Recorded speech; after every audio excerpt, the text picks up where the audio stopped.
One of the issues that's come out of the debate about the budget in the last 2 weeks is the idea that smaller government might promote faster economic growth.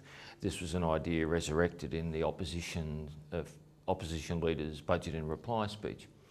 The idea is that smaller outlays by government would allow the government to reduce its taxes as a proportion of economic activity, and in turn that would stimulate economic growth. The problem for me is I think the closer you look at that, the less convincing it really is. I think it's more an act of faith than it is coherent argument.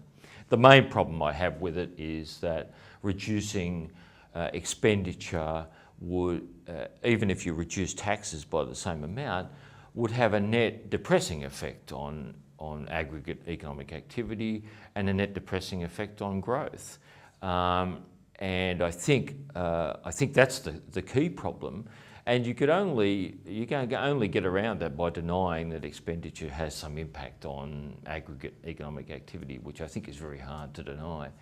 So I think the problem for the government is that if it attempts to withdraw itself from the economy as a proportion of economic activity, it may well slow growth at the same time. So in the end, it doesn't change its size relative to the overall economy. That's the key problem.